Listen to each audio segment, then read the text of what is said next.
আজ আমি বানাবো চাউমিনের দুর্দান্ত একটি রেসিপি, যেটি বাচ্চারা খুবই পছন্দ করবে। একদম কম সময়ে ঘরে থাকা অল্প কিছু উপকরণ দিয়ে তোমরা এই রেসিপিটি তৈরি করে দিতে পারো তোমাদের বাচ্চাদেরকে সকালের টিফিনে। নমস্কার বন্ধুরা, আমি রীতা চলে আসলাম আবারও নতুন একটা রেসিপি নিয়ে। চাউমিনের এই রেসিপিটি একদম খুবই সহজ পদ্ধতিতে তোমাদেরকে আজকে তৈরি করে দেখাবো। সকল বন্ধুকে অনুরোধ করবে একটা লাইক দিয়ে ভিডিওটা দেখা শুরু করবে। আর যারা আমার চ্যানেলে নতুন আছে প্লিজ চ্যানেলটি সাবস্ক্রাইব করে অবশ্যই আমার পাশে থাকবে। পাশে থাকা নোটিফিকেশানটি অবশ্যই অল করে দিবে, যেন আমি রোজ ভিডিও দিলে সবার আগে নোটিফিকেশান তোমাদের কাছে চলে যায়। চলো রেসিপিটি শুরু করা যাক। এখানে একটা কড়াইতে আগে আমি চাউমিনটা বসিয়ে দিয়েছি, সাথে একটা টমেটো আর একটা শুকনো লঙ্কা দিয়েছি সিদ্ধ হয়ে যাওয়ার জন্য। এটা কিন্তু বন্ধুরা ইউনিক একটা রেসিপি।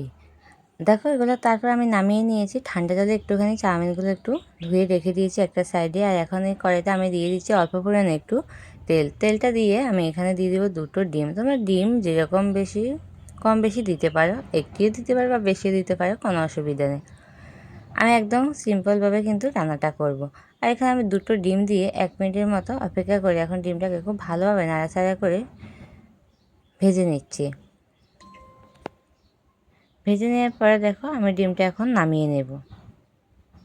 ডিমটা নামিয়ে নিয়ে এখন চাউমিনটা করবো আমি সর্ষের তেল দিয়ে। তোমরা চাইলে এখানে কিন্তু সাদা তেল দিয়েও করতে পারো।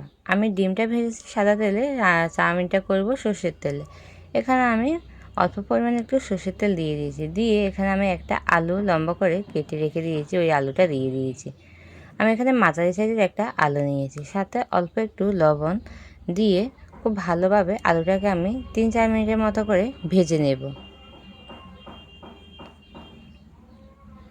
খুব ভালোভাবে আলুটা দেখো আমার 50% কিন্তু আলুটা ভেজে নেওয়া হয়ে গেছে, দেখতেই পাচ্ছি। এখন এরপর যে আমি দিয়ে দিব হচ্ছে একটা পেঁয়াজ কুচি, দিয়ে দিব দুটো কাঁচা লঙ্কা, দিয়ে খুব ভালোভাবে এটাকে কিন্তু ভেজে নেব। তারপরে আমি এখানে আর কিছুই অ্যাড করিনি, দিয়ে খুব ভালোভাবে এটাকে আমি 3-4 মিনিটের মতো আবারও ভেজে নেব।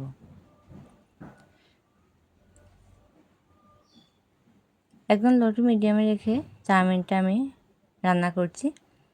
আর দেখো ভেজে নেওয়া প্রায় আমার হয়ে এসেছে, কিন্তু এখন 50%-এর চাইতেও বেশি কিন্তু খুব ভালোভাবে আলুটা সেদ্ধ হয়ে গেছে। খুব তাড়াতাড়ি হওয়ার জন্য এখন আমি এতে দিয়ে দেবো হচ্ছে সিদ্ধ করে রাখা টমেটো আর শুকনো লঙ্কাটা।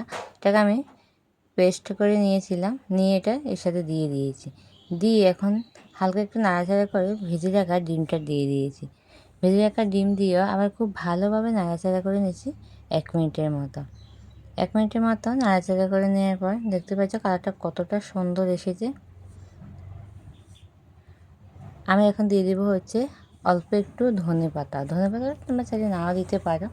আমার হাতের কাছে ছিল বলে আমি অল্প একটু ধনেপাতা দিয়েছি। দিয়ে হালকা একটু নাড়াচাড়া করে চাউমিনগুলো দিয়ে দিয়েছি। চাউমিনটা দিয়েও খুব ভালোভাবে আমি মিশিয়ে নিয়ে এখন এতে আমি দিয়ে দিচ্ছি খুবই অল্প পরিমাণে একটু লবণ, যেহেতু আমি লবণটা আগে ব্যবহার করিনি। আমি এখানে আধা চা চামচ এর চাইতেও কম লবণ ব্যবহার করেছি। দিয়ে খুব ভালোভাবে নাড়াচাড়া করে মিশিয়ে নিচ্ছি।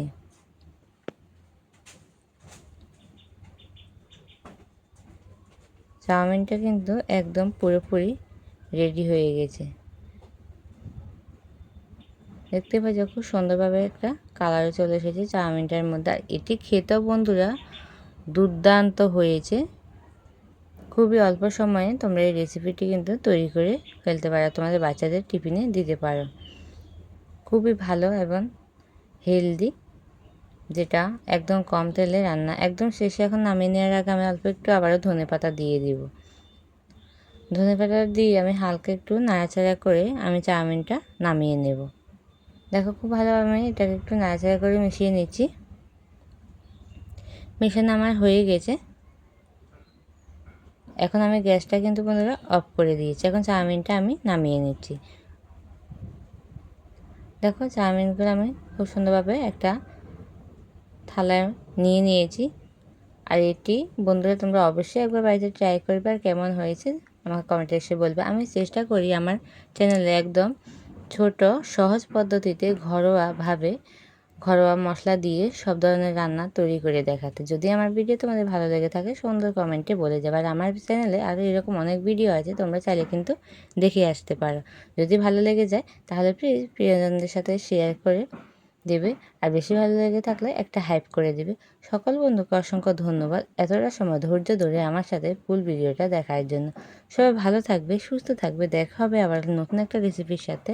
ততক্ষণ সবাইকে সাবধানে থেকো।